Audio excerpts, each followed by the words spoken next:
Hello everyone, my self Neha और आप सबका मेरे इस यूट्यूब चैनल पे बहुत बहुत स्वागत है। कल की वीडियो में मैंने आपको बताया था कि जो संगम युग था उसके दौरान जो है कृष्णा नदी और तुंगभद्रा नदी के बीच में एक तमिलकम प्रदेश था, जिसमें जो है तमिल कवियों और तमिल विद्वानों का मिलन हुआ। और ये सिर्फ तमिल कवियों और विद्वानों का ही मिलन नहीं था, बल्कि उत्तर और दक्षिण भारत की संस्कृतियों का भी इसमें मिलन हुआ, जिसके दौरान जो है तमिल कवियों और जो तमिल विद्वान थे उन्होंने बहुत सारे साहित्यों की रचना की थी, बहुत सारे ग्रंथों की रचना की थी, जिसके बारे में आज हम डिटेल में पढ़ेंगे। आज की वीडियो में हम पढ़ने वाले हैं कि जो संगम युग था उसके दौरान कौन कौन से साहित्यों की रचना की गई थी, यानी कौन कौन से जो तमिल ग्रंथ हैं उनकी रचना की गई। आज हम उसके बारे में डिटेल में पढ़ेंगे। मैंने आपको पहले ही बताया था कि ये जो चैप्टर है, ठीक है, तो तमिल से रिलेटेड है, यानी तमिल कवियों और तमिल विद्वानों, तो उन्होंने जो रचनाएं लिखी थी वो भी थोड़ी सी जो है संस्कृत लेवल की होंगी, यानी संस्कृत टाइप उनके नाम होंगे, ठीक है। तो आपको वो लर्न करने होंगे। अगर आप इजीली एक बार इसको अच्छी तरह से याद कर लेते हो तो मतलब आपको कोई भी जो है दिक्कत नहीं होगी, ठीक है। हो सकता है आपको स्टार्टिंग में दिक्कत हो, लेकिन बाद में आपको कोई दिक्कत नहीं होगी अगर आपने एक बार इसको अच्छी तरह से लर्न कर लिया, ठीक है। तो इसमें संस्कृत टाइप जो है इसमें वर्ड्स देखने को मिलेंगे हमें इस पूरे चैप्टर में ही, ठीक है। तो चलते हैं अपने इस टॉपिक की तरफ। जो तो संगम साहित्य से हमें क्या क्या पता चलता है? तमिल कवियों के बारे में, तमिल कवियों के बारे में, इनके तमिल जो संघ थे उनके बारे में, इनके मंडलों के बारे में, परिषद के बारे में और इनके सम्मेलनों के बारे में। यानी कि जो तमिल साहित्य है, जो अलग अलग विद्वान थे या अलग अलग जो कवि थे, जब इन्होंने मिलकर साहित्य की रचना की तो इनके साहित्य से, इनके ग्रंथों से हमें किसके बारे में पता चलेगा? तमिल कवियों के बारे में पता चलेगा, तमिल विद्वानों के बारे में पता चलेगा, उनके संघ के बारे यानी यूनिट के बारे में पता चलेगा, ठीक है। और उनके मंडल के बारे में पता चलेगा, उनकी जो परिषद है उसके बारे में पता चलेगा, उनका जो सम्मेलन है यानी उन्हें सभा के दौरान क्या क्या जो चर्चाएं की उसके बारे में हमें पता चलने वाला है, ठीक है। और साथ ही जो है इसमें 3 सभाएं हुई थी, 3 सभाएं हुई जिनके दौरान जो है संगम साहित्य के दौरान यानी संगम युग के दौरान जो है 3 सभाएं हुई, और जिसके दौरान जो है इससे हमें ये पता लगने वाला है कि किन शासकों के संरक्षण में ये सभाएं हुई थी, किस स्थान पर हुई थी और कितने कवियों ने इसमें पार्टिसिपेट किया था, भाग लिया था, ठीक है। कितने कवि जो है इसमें कौन कौन से ग्रंथों की रचना की गई थी, इसके सदस्य कौन कौन से थे। चलिए डिटेल में पढ़ते हैं आगे, ठीक है। यहाँ पे मैं एक चार्ट बना लेती हूँ जिससे हमें इजीली जो है बहुत ज्यादा इजी मेथड से वो चीज लर्न हो जाएगी, ठीक है। तो जैसे मैंने संगम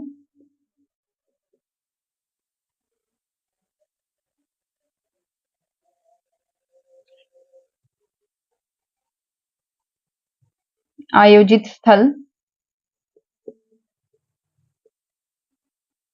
आयोजित स्थल, संगम अध्यक्ष, संगम अध्यक्ष, रचनाएं, कितने वर्ष चले, कितने वर्ष चले, रचित ग्रंथ और प्रमुख सदस्य, प्रमुख सदस्य।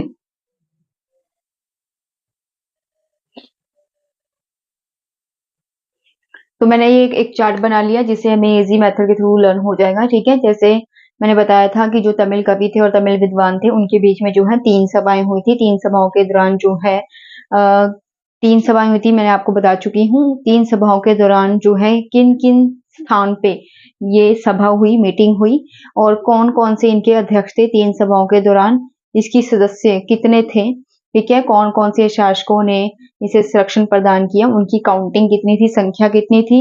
यहाँ पर हम लिखेंगे कि जो प्रथम सभा थी उसके दौरान और दूसरी सभा के दौरान और तीसरी सभा के दौरान जो जो रचनाएं लिखी गई थी उसके बारे में लिखेंगे।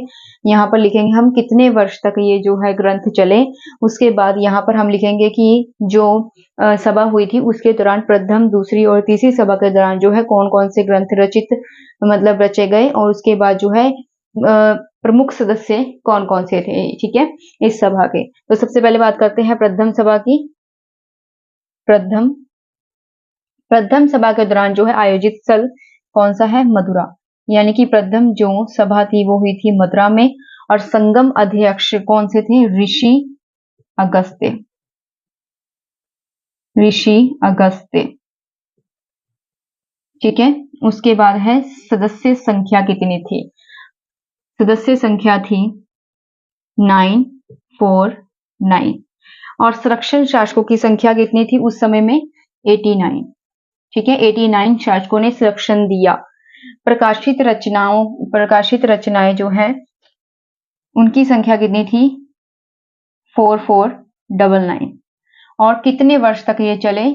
4440 रचित ग्रंथ कौन से थे इसमें? मुदुनरय, परिपदल, अक्तियम, ठीक है। ये रचित ग्रंथ थे उस प्रथम सभा के दौरान, ये ग्रंथ जो है रचे गए। उसके बाद प्रमुख सदस्य कौन कौन से थे? त्रिपुर, मेरित, मुरुगवल, मुदीना, गरायरा, ठीक है। मैं आपको पहले ही बता चुकी हूँ कि इस चैप्टर में हमें थोड़े से तमिल लैंग्वेज के जो मतलब वर्ड्स हैं वो देखने को मिलेंगे, यानी संस्कृत भाषा थोड़ी टिपिकल वर्ड्स जो देखने को मिलेंगे, ठीक है। उसके बाद है दूसरा, जो दूसरी सभा हुई थी उसके दौरान जो है आयोजित स्थल कौन सा था? कपाटपुरम। कपाटपुरम, ठीक है। और जो अध्यक्ष थे वे कौन थे? ऋषि अगस्त्य थे। ऋषि अगस्त्य, लेकिन इनके जो शिष्य थे बाद में, जो इनके शिष्य थे तोलकापियम,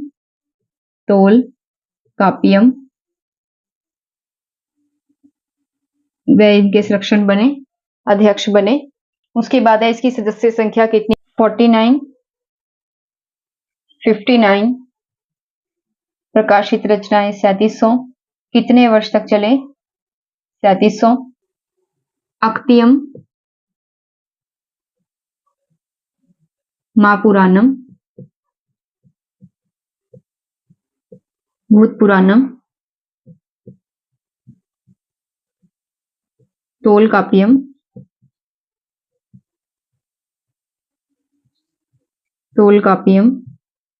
व्यालमयम,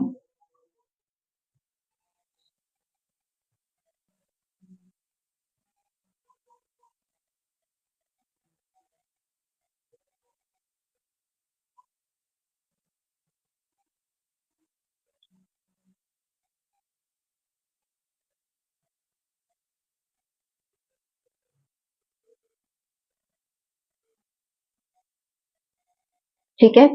तो ये इसके प्रमुख सदस्य हैं, वेरुलुर कापियन और कुरुनर गोलिमोसी।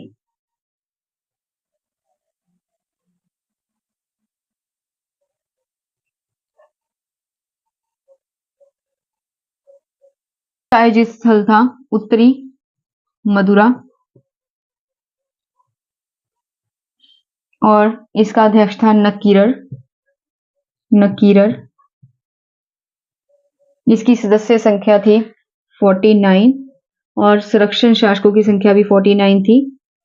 प्रकाशित रचनाएं जो थी वह थी इसमें 449, और इसमें कितने वर्ष तक चला? यह है 1850 वर्षों तक। इसके रचित ग्रंथ कौन कौन से थे?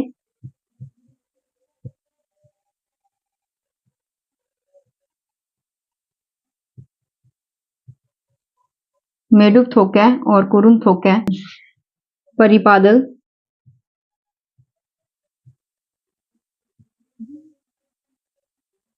धीरुपुत्तु। तो जो तीसरी सभा है उसमें जो है प्रमुख सदस्यों के बारे में कुछ नहीं बताया हुआ, ठीक है।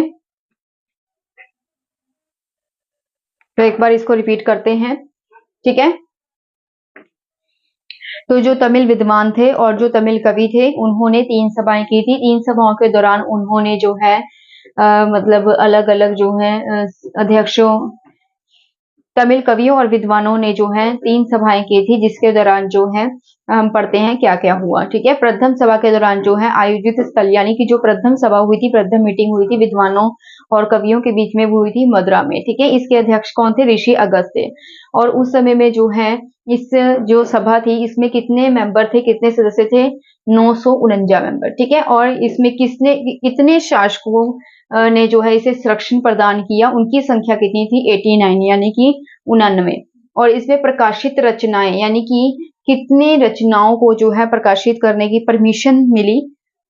4499, ठीक है। जो रचनाएं थी विद्वानों को, 4499 विद्वानों को जो है अपनी अपनी रचनाएं जो है प्रकाशित करने की परमिशन मिली गई थी, अनुमति मिली थी, ठीक है। और ये जो प्रथम संगम था, प्रथम जो सभा हुई थी, ये कितने वर्षों तक चली थी? 4499 वर्षों तक चली थी, ठीक है। और जो प्रथम जो थी संगम था, वो कितने वर्ष तक चला था? 4490 वर्ष तक। और इसमें रचित ग्रंथ कौन कौन से थे?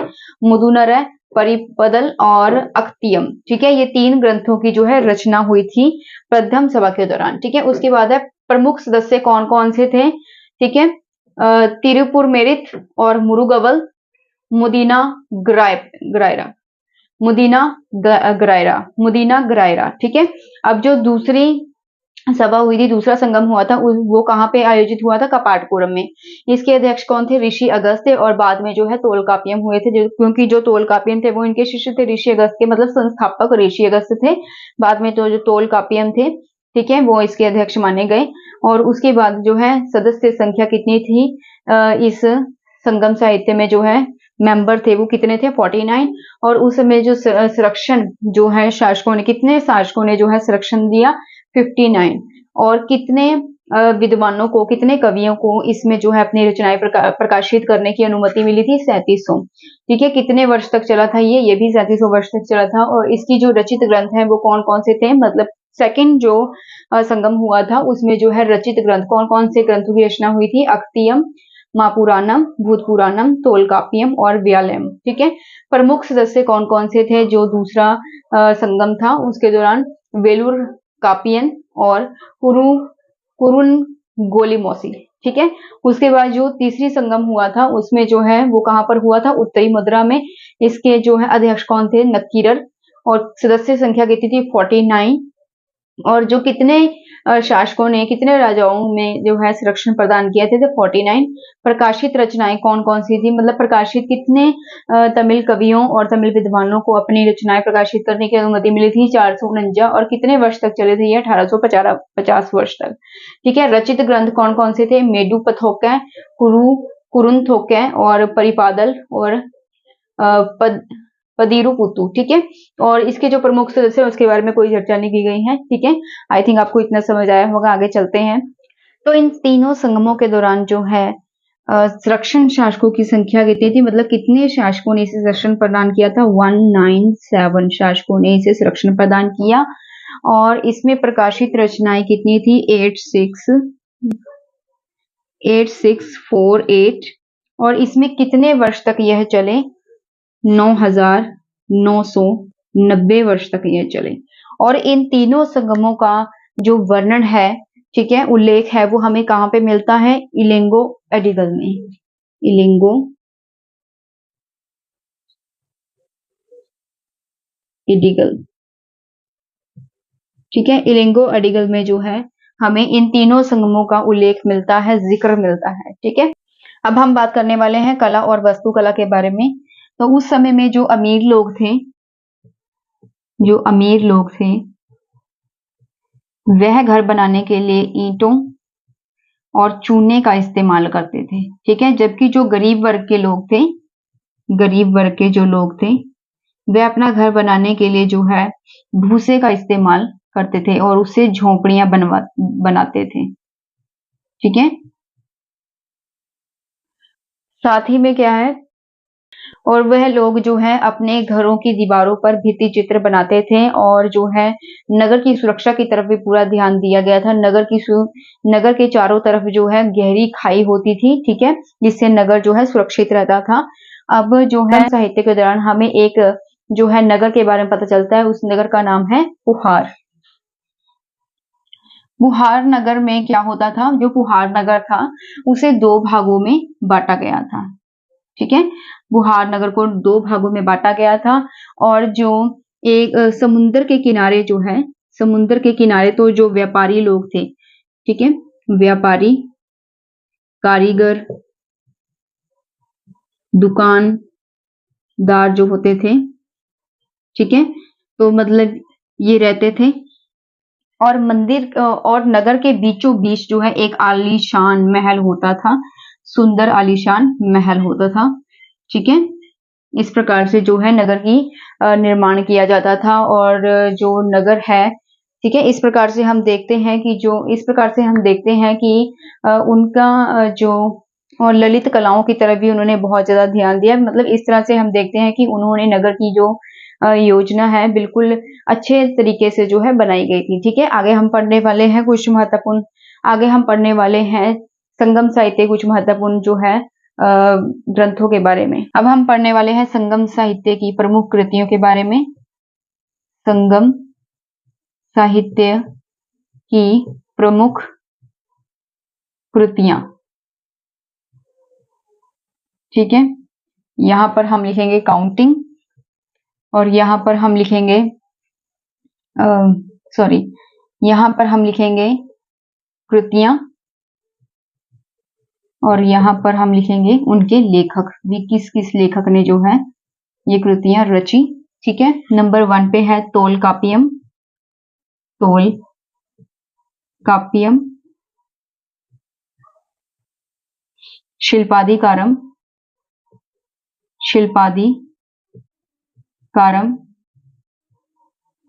मणिमेखला,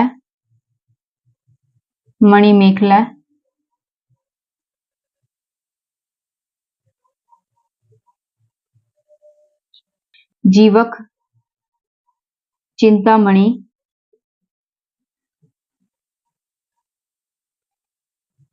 कुरुल, एहनानुरू,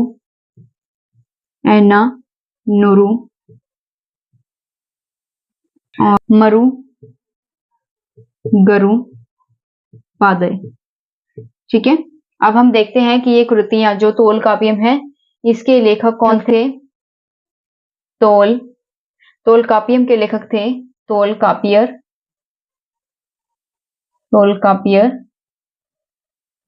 शिल्पादिकारम के लेखक थे इलांगो एडिगल। मणिमेखला के लेखक थे सितला सतनार। जीवक चिंतामणि के लेखक थे तुडक देवर। कुरल के थे तिरुवल्लुवर।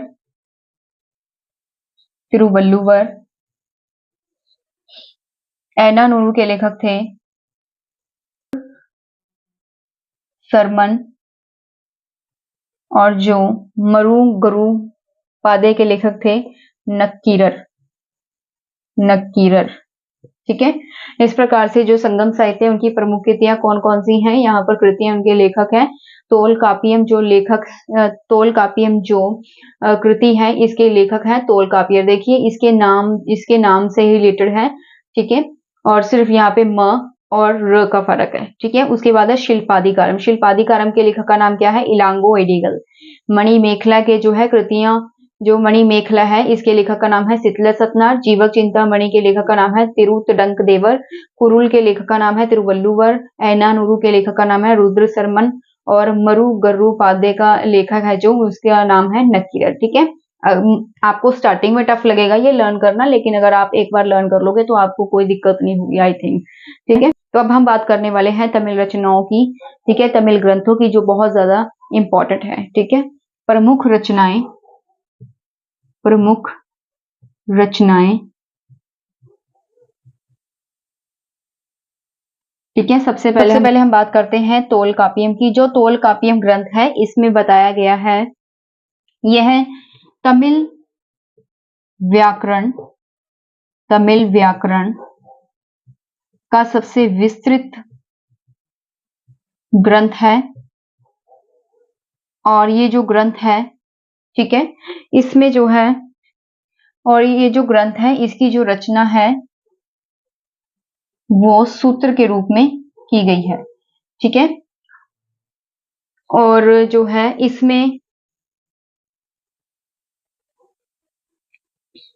इसमें तमिल व्याकरण के अलावा जो है धर्म, कर्म, काम, मोक्ष के बारे में भी जो है जानकारी दी गई है।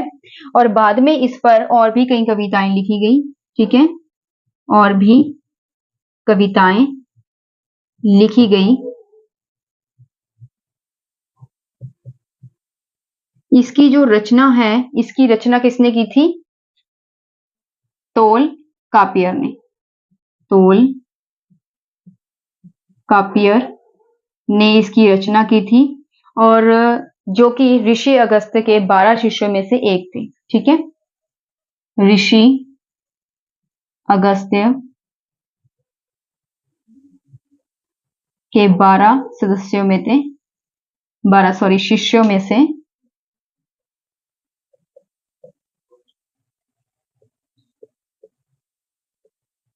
एक थे। ठीक है, इसको जो है 3 भागों में बांटा गया है। जो तोलकापियर है इसे 3 भागों में बांटा गया है। इसका जो वर्णन है, इसके 3 भाग हैं। ठीक है, 3 भाग हैं, और वे 3 भाग कौन कौन से हैं? इसके 3 खंड है, 3 खंड, यानी कि इसका जो विभाजन है वो 3 भागों में किया गया है। पहला जो भाग है उसे कहते हैं वर्ण विचार,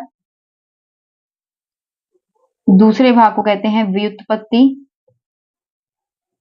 और जो तीसरा भाग है उसे कहते हैं पदार्थ।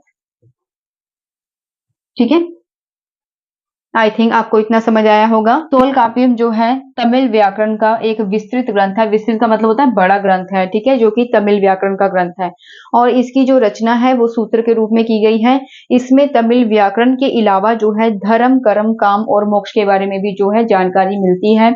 साथ ही इसके बाद जो है और भी इसकी जो है कविताएं लिखी गई थी इस टॉपिक के ऊपर। और जो तोलकापियम है इसकी रचना की थी तोलकापियर ने, जो कि ऋषि अगस्त्य के 12 शिष्यों में से एक माने गए हैं। ठीक है, और इसके जो है 3 खंड है, यानी कि 3 भागों में इसको बांटा गया है।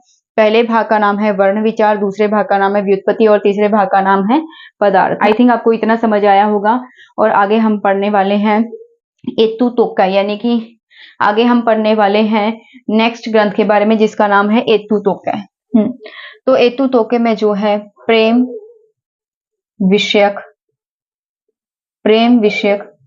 बातों का जिक्र किया गया है। ठीक है, इसमें तमिल प्रदेश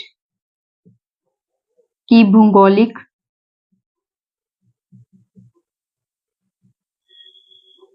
स्थिति के बारे में बताया है। सांस्कृतिक विशेषताओं के बारे में बताया है, विशेषताओं के बारे में बताया है। ठीक है, और इसमें राजनीतिक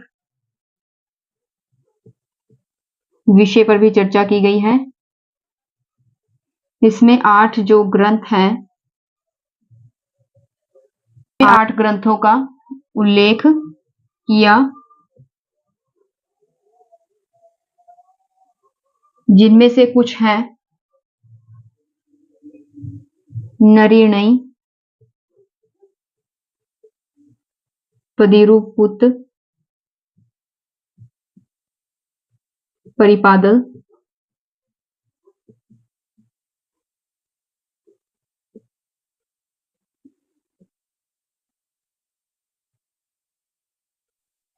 कालितोगोई,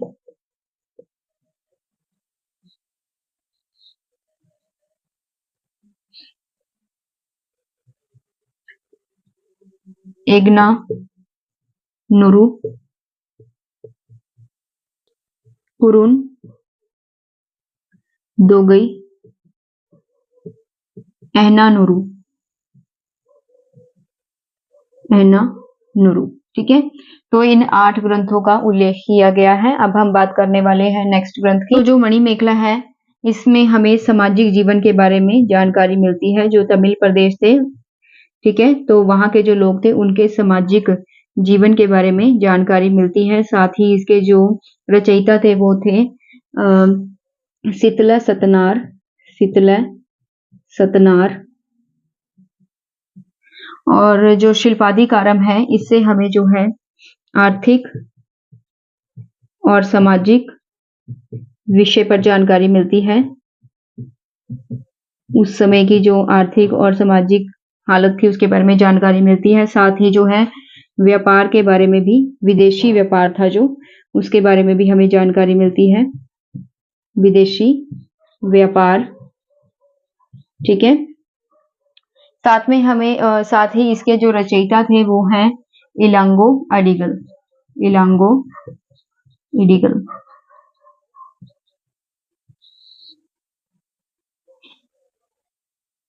किलकुवकु जो है, इसमें हमें 18 लघु गीतों के बारे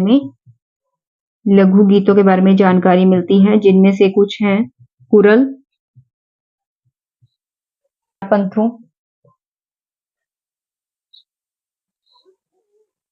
और इरनार पंथु।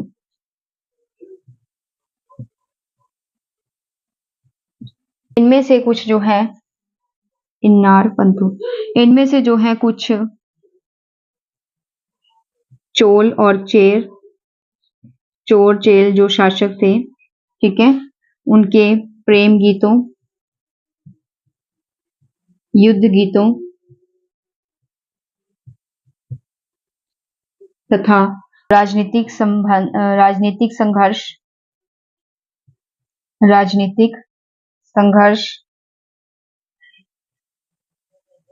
और नीति संबंधी जो बातें हैं, नीति संबंधी बातें के बारे में बताया गया है। ठीक है, अब एक बार दोबारा रिपीट करते हैं। जो तोलकाप्पियम ग्रंथ है, इसमें यह तमिल व्याकरण का एक विस्तृत ग्रंथ है, बड़ा ग्रंथ है।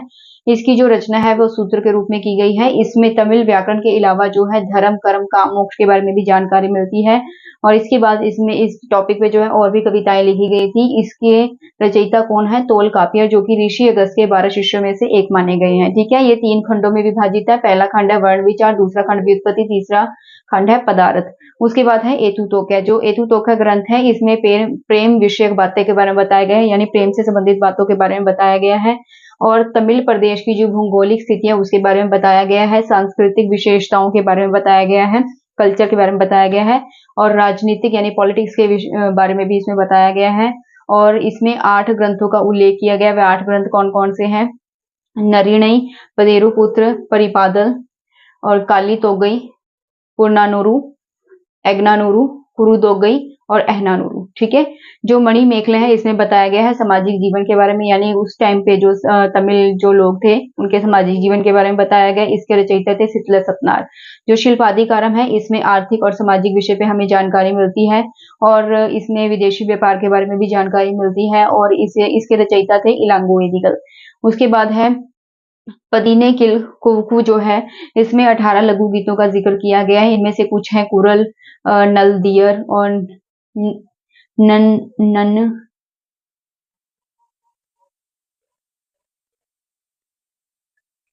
नलमणि कदंक्य, करना पंथु, इरनार पंथु, चोल। और इसमें जो है चोल और जो चेर शासक थे उनसे संबंधित जो है प्रेम गीत है, युद्ध गीत है, उसके बारे में बताया गया है। राजनीतिक संघर्षों के बारे में बताया गया है उनके, और जो है नीति संबंधी बातें, उनके जो रूल्स थे, ठीक है, उनके जो नियम थे उसके बारे में बताया गया है। आगे बढ़ते हैं नेक्स्ट ग्रंथ के बारे में। कुत्तु पात्रों में हमें जो है 10 गीतों के बारे में जानकारी मिलती है, जिसमें 10 गीतों में राजनीतिक और सांस्कृतिक विषय पर भी जानकारी मिलती है। ठीक है, और साथ में ही इसमें प्रेम विरह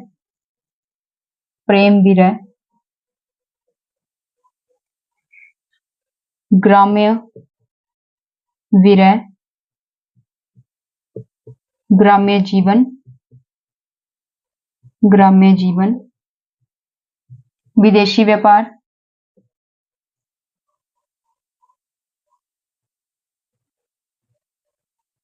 मुरुगन की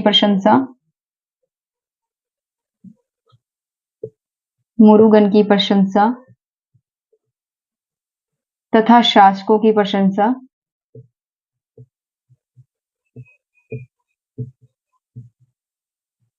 के बारे में जानकारी मिलती है। जो पुतु पात्रु है, इसमें 10 गीतों के बारे में जो है हमें जानकारी मिलती है। उन 10 गीतों में जो है राजनीतिक और जो है सांस्कृतिक